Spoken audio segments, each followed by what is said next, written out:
Okay, listen up here. Hello. Thanks. Okay, so what we're going to go over here, guys, is the stuff that's going to be on the unit exam for your dynamics test coming up on Wednesday of next week.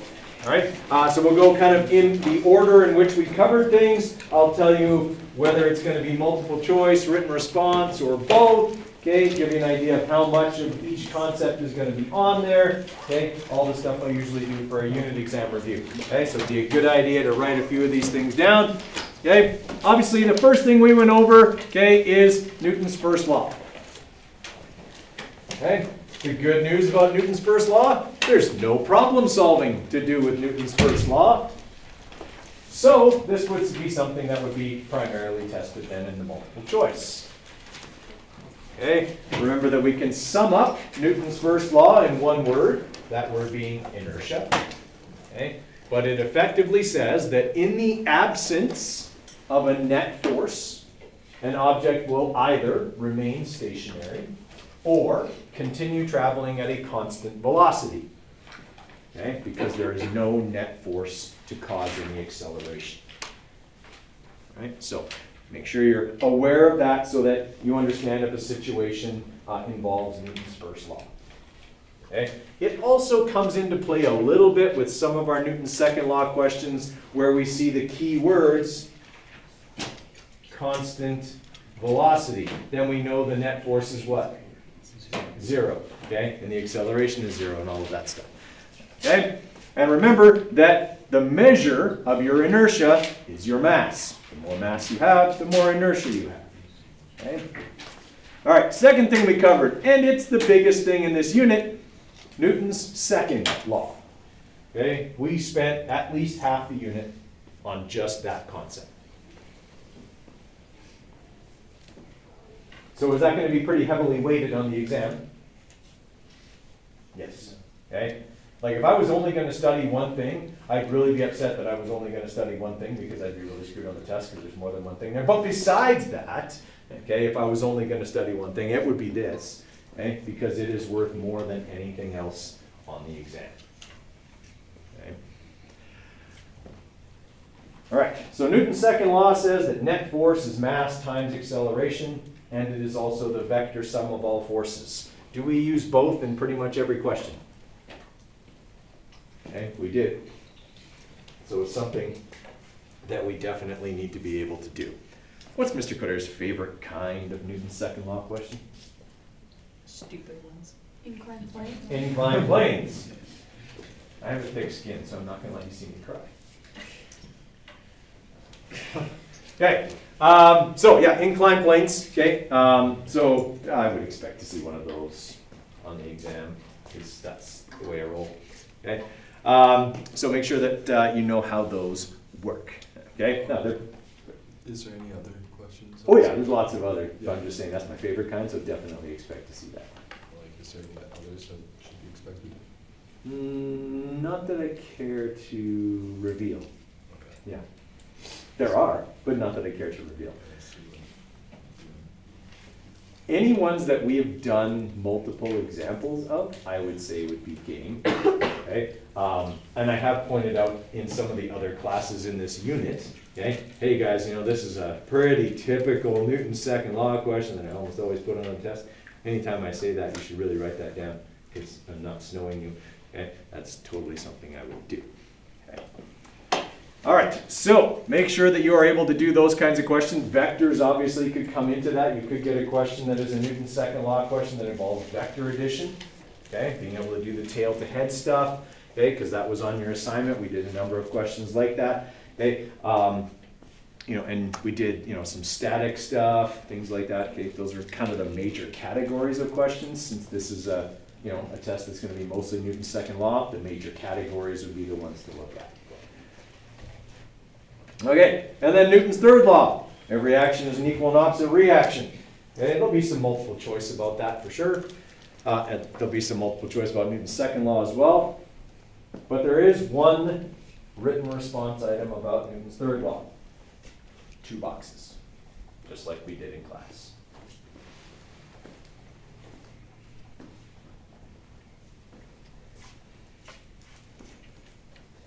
Okay, with Newton's third law, do you still basically do Newton's second law for those problems? You do. Okay, the big thing to remember is you might not actually solve for the force you're being asked for, but you'll solve for its action-reaction pair, okay? The equal but opposite force that is just like it, right? So being able to, go through a situation and identify what forces would be equal and opposite is going to be an important skill for solving that type of problem. All right, after Newton's third law, okay, we moved on to work energy theorem. Okay, so work is a change in mechanical energy. It is also force times distance. Okay, we've done a whole bunch of different types of problems, but I would say you're not going to get one that is terribly complex. Okay, we did some that were pretty complex, right? But I'm mostly concerned with whether you can apply and identify when that concept is needed, okay, in that type of problem.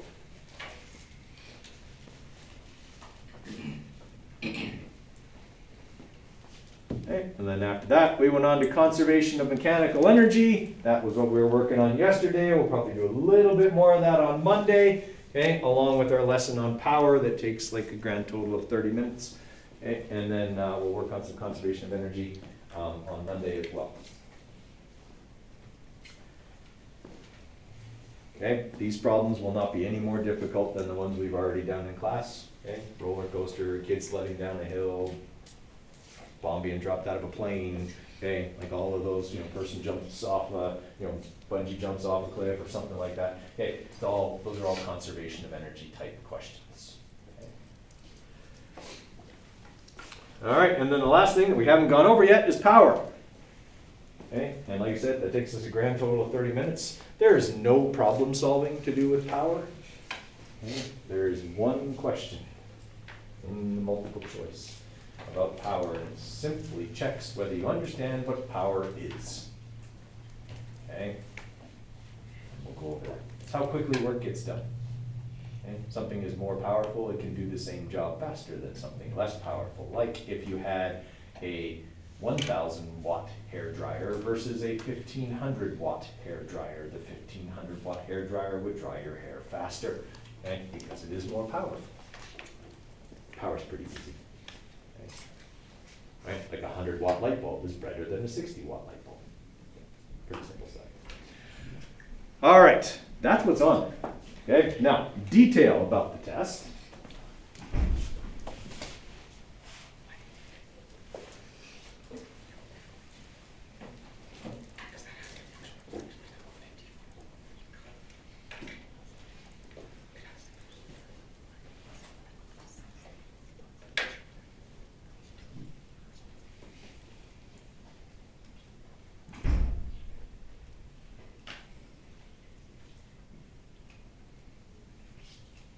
Okay, the test has 15 multiple choice questions. Okay, so the multiple choice part is pretty short. Okay, and the multiple choice is going to deal with things like Newton's first law, okay, some Newton's second law stuff like understanding net force, okay, understanding the relationship between force and acceleration, like if I made double the force, what would happen to the acceleration, that kind of thing, like checking kind of simple stuff, okay, would be what would go on in the multiple choice.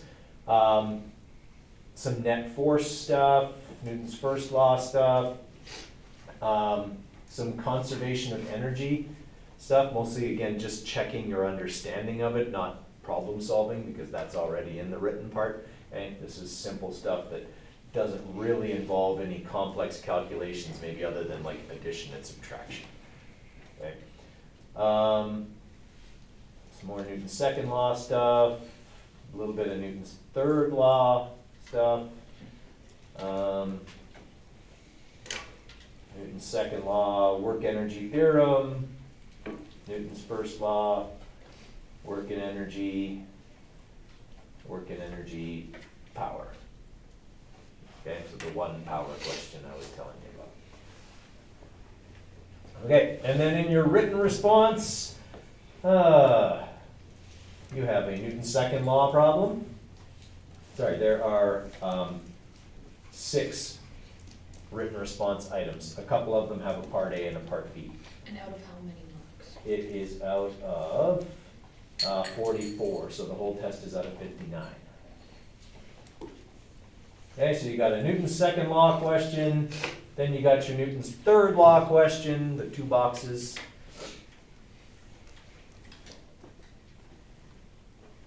Another Newton's second law question, there's some vector stuff in that one. Another Newton's second law question.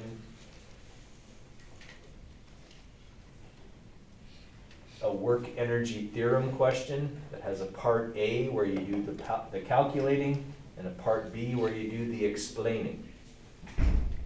Okay? So you will have to write a short explanation for one of your questions on work energy theorem.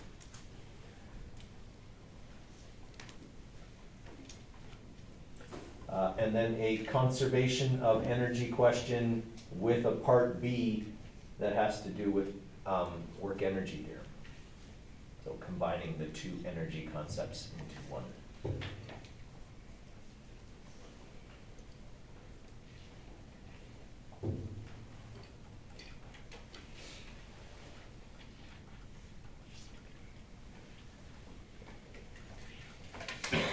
Mr. Coder, Mm-hmm. how many total Newton's second law questions? I'm just doing that right now.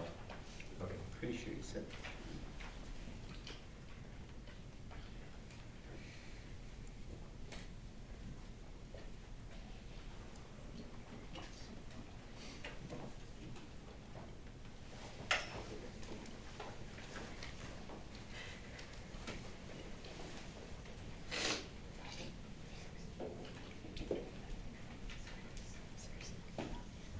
$32 marks out of 59.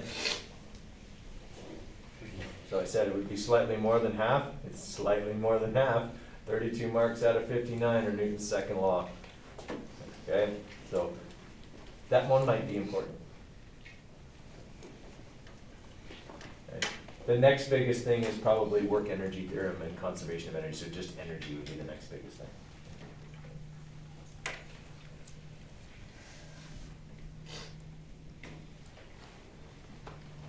Okay, anything you would like me to cover in a bit more detail, demonstrate again, go over? The 2-box question. 2-box question. Because I need to check. How about that for a 2-box? Did I anticipate that would come up or what? Okay, so there's a 2-box question. How about I give you a couple minutes, see if you can do it, and then we'll walk through it together. Your writing sucks. It does suck. I apologize that my writing sucks, and I am not going to let you see me cry.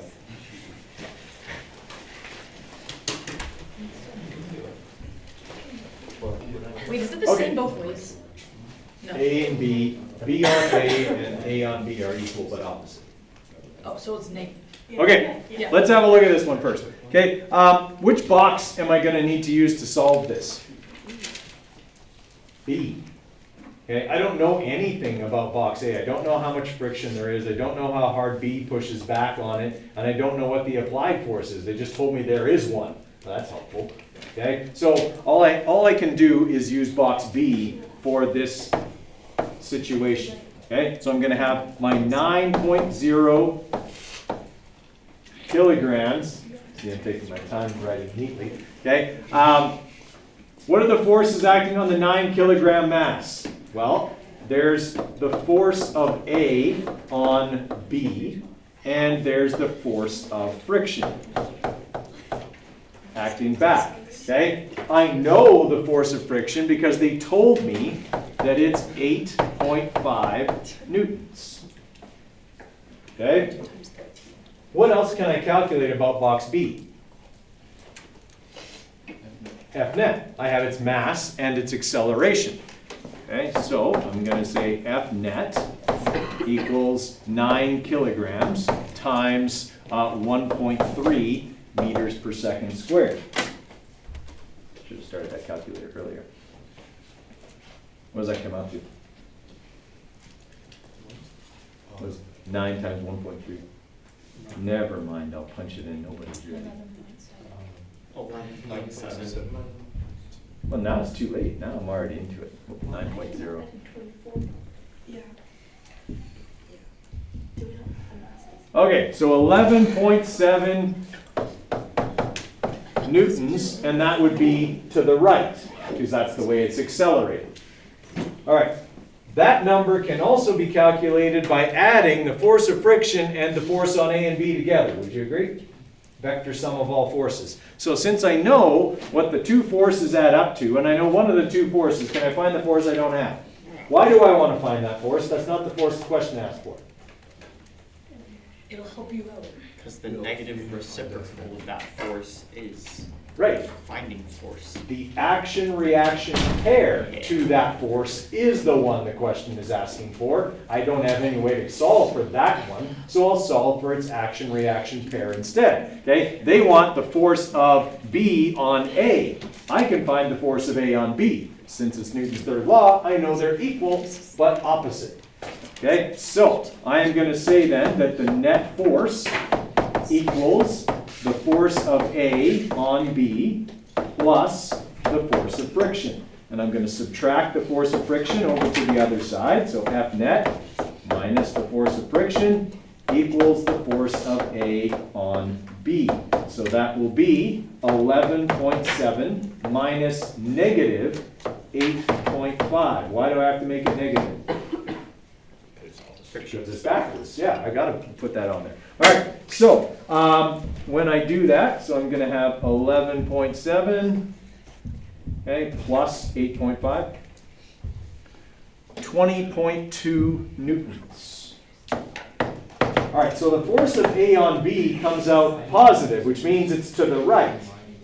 But the force they want is its action-reaction pair, which is equal in magnitude, opposite in direction. So the force of B on A is, to two significant digits, 20 newtons left. Okay? Was there very much to do in that question? No. I calculated net force. I did vector sum of all force. Did those two things we always do. Crazy. Okay? And then I just reversed the direction, okay, in order to get the action-reaction pair. Okay? Everyone all right with that? Question on the test isn't any more difficult than that one.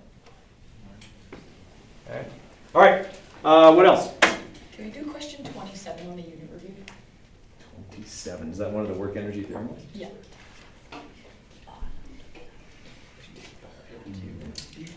No, just looked at it, and then the ones that I didn't know how to do right.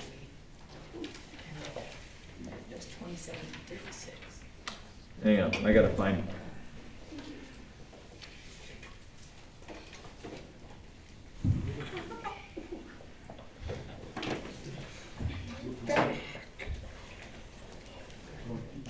My spine.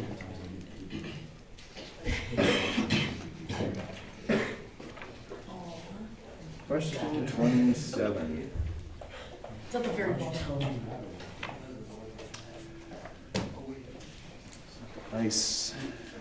Okay. Zoom in. When were you going? Okay, yeah, we can do that.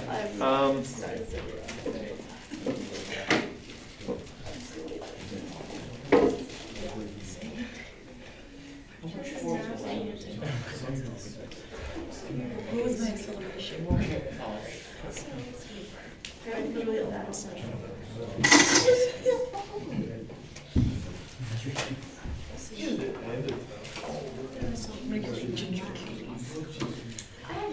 That's my good one. Okay, so the request was for question number 27. So here are our givens. The mass of the sled is 20 kilograms. Okay, it's got the girl on the sled is 40 kilograms. Okay, so mass of girl. Oh, we can't use mg.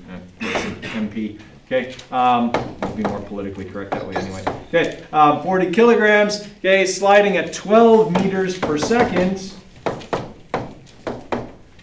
okay, on smooth level ice when it encounters a rough patch of snow. Okay, what's the initial kinetic energy of the girl and the sled? Okay, so that's EK equals 1/2 mv squared, so 1/2 times 60 times 12 squared.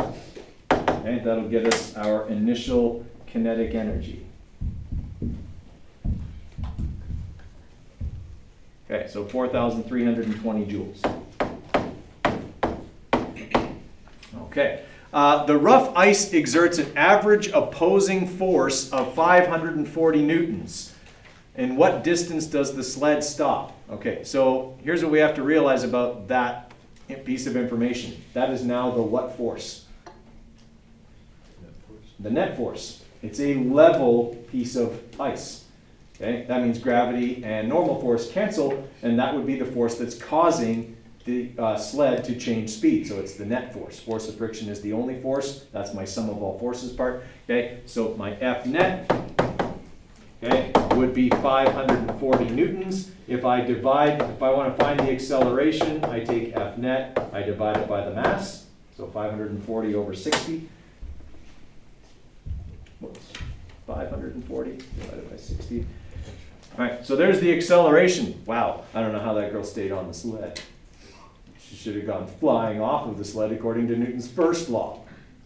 But she didn't. We're going to say that maybe she was strapped on or something. Okay, 9 meters per second squared. And that would be negative, obviously, because it's slowing down. Okay, sorry, part C, I didn't copy over here. Part C asked, what work is done by the rough ice in stopping the sled? Okay, so they've just given us an extra piece of information. Well, you didn't finish answering B. And what distance? Oh, what distance, sorry. So I've got the acceleration now, okay, and I've got VF and I've got VI, so I can solve for D. VF squared equals VI squared plus 2AD.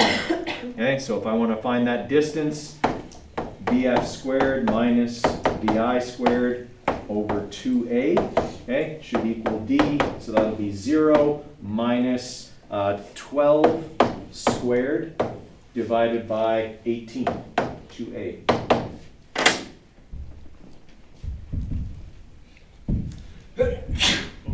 Oh, bless you. 8 meters. Okay, so it should take 8 meters for it to stop. Okay, and then when they want the work done, I can do that one of two ways. Either one of these ways should arrive at the same answer. This is the force doing the work. I would multiply it by the distance I just calculated, 8 meters, and I should get the right answer. Or I can go and take the kinetic energy, okay, and the initial kinetic energy, and that would be it. If this sled has this much energy, how much work is done to stop it? This much. Okay, so I could actually do math and take extra time, or I could recognize that when I stop, I have no energy anymore, and so that's how much my energy changes by, because that's how much I had when I started. I like that way better because it's faster. Okay, it makes me feel smarter to do it that way and do less work. Okay, that makes sense? Okay. Most people, guys, with this formula, that's the one people forget about all the time. I don't know why, but it's the one people forget. They do all this extra work to calculate things and use some other formula, and they inevitably go wrong. Okay? Remember that formula. I use it all the time. I plan questions around that formula. Okay? This is a prime example.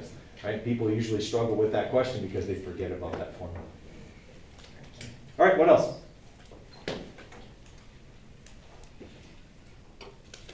You want me to make up a question? You could do 36. No.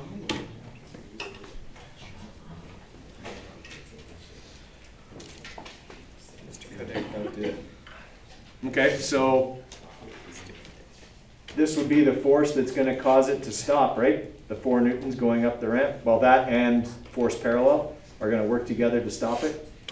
And we can do that one, but it's just an inclined plane question. It's not only work involved enough. Well, you can do it as a work energy theorem question as well, but I think actually in Just that an case, it's going to take you So it's simple, I just write it off. No, I mean, there's a bit of work with that, either way you do it, but I'm not gonna give you one like that. That's far more difficult than I'm gonna put on the test. Yeah, but suffice it to say that you can find the change in energy, but in this one, because they give you the incline and not the final height, it's a lot more work to do it that way, as opposed to doing it as a Newton's second law question is actually faster. It's one of the rare cases where that's actually faster. All right, any other types? Like I said, I'm not gonna give you one that involved for your test. Like 36. Yeah, I would never give you one that involved. Oh, sweet. Like that one, if I was to start doing that, would probably take me 8 minutes probably to do, which means I would expect it takes you between 3 and 4 times as long to do. I'm not putting a question on the test that's going to take you 18 minutes. Okay, that's not fair. Actually, sorry, 27 minutes. That would not be fair at all. Could you explain 25? What's that? Could you explain 25? Okay, so we've got this pellet fired from a heavy gun whose barrel is 100 centimeters long. So they're giving you the force distance graph right here, which we've never talked about, so you wouldn't get one like this on a test either. But what you have to do is calculate the area underneath this line, because it's a force distance graph, and force times distance is work. So when you find the area underneath this graph, you get the work done on the pellet, which would then be its kinetic energy at the end of the barrel. But we wouldn't get something. No, we never went over graphs, force distance graphs. Okay, but if you did that, you would have the work done, and then you'd have the final kinetic energy of the pellet. And then you'd be able to calculate its speed using 1/2 mv squared. It's not a long question, but we no longer have to do graphs, force distance graphs, so we haven't really covered that. Okay, I think that was from back when we had the IB program, and we did have to do that. Yeah. Okay, any other ones?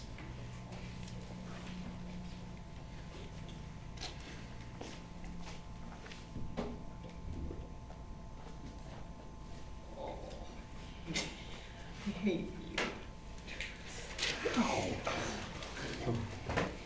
We got you. It's a bad Pokemon. What? Or do you want a different one instead? No, go back, we need the other one. Go back. This one is this one. No. Ah, Yes, so we have to do it. I don't know how to do it.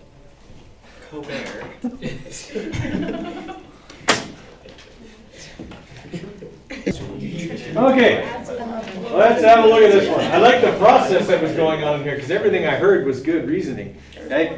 Yeah, that's pretty much it. Okay, so first thing we got to do is identify all the forces that are acting in this system. Okay, the first force that's acting in this system is probably the most obvious one, and that would be the force of gravity acting on the 4 kilogram mass. So 4 times 9.81, 39.24? Yeah? Okay, other forces in the system. Gravity. And normal force. And friction. Oh, shoot. No, shoot.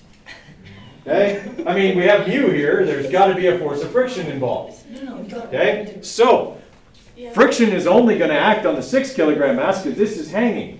Okay? There's no friction there because there's no normal force there. There's nothing that it's like sliding against. So, okay? So on this one here, we got to calculate our force of gravity. So 58. Yeah, that's what I was saying. Shoot.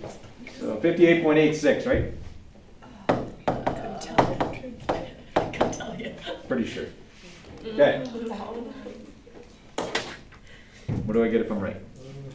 A good If feeling. you're wrong, Okay. I get that. Yeah. Can't Alright. little slur again or something. All right, so there's 58.86. That means my normal force is also 58.86 because there are no other vertical forces to reduce it. Now I know my normal force so that I can calculate the force of friction, which does matter in this question. Okay, so we've got our mu, 0.252, multiplied by 58.86.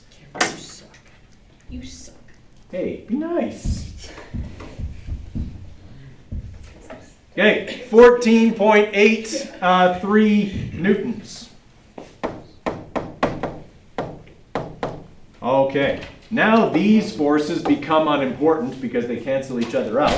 Okay, so now all I have to do is calculate my net force. But before I do that, I want to simplify my system down to 10 kilograms worth of mass being pulled this way by 39.24 newtons and resisted by 14.83 newtons. Okay, because it's a system, I have to combine the masses. My net force is going to accelerate all of the mass, not just the 4 kilogram mass. That means both masses will have the same acceleration. So we will have our 39.24, and we will subtract from that our 14.83272. So there's our net force, 24.4 newtons. Okay, so 24.4 newtons, okay, is my F net. If I want to calculate the acceleration, it's F net divided by the mass of the system, so by 10. 2.4 meters per second squared. Down. Because they asked about a particular part of the system, I can give a direction. Wow. Okay? Would you lose marks if you gave a direction, but it wasn't Like, what if you asking said for a 7? direction? Yes, because then you would be giving me a vector quantity when a scalar one was required. Yeah. Okay, in a similar way, if you didn't write down, you would lose the mark for the answer for this one. Okay. Acceleration is a vector quantity. Now, if it asked for the acceleration of the system, you would leave it at 2.4. Why? Right. I can only, if it asks for the system, the parts of the system are going different directions. All I can give is the magnitude, but that's all the question would ask for too. It would say, what is the magnitude of the acceleration of the system, knowing it's impossible in this case to give a direction. Okay? All right, how are we feeling about that? Okay? So I wouldn't worry so much about on that review sheet too many of those ones, those scanned ones, okay, that we were kind of just going over here from the review package. You know, there's a few of these that are good, but a lot of them are kind of past what we would do. I should really modify that a bit so that those aren't included anymore. But okay, the ones that are most important, okay, would be the ones I put in there. Okay, those are, you know, old exam questions, things like that. Have a look at those. Okay. Okay, don't forget your friction labs are due on Monday, 8:30 a.m. Okay, make sure that those are done.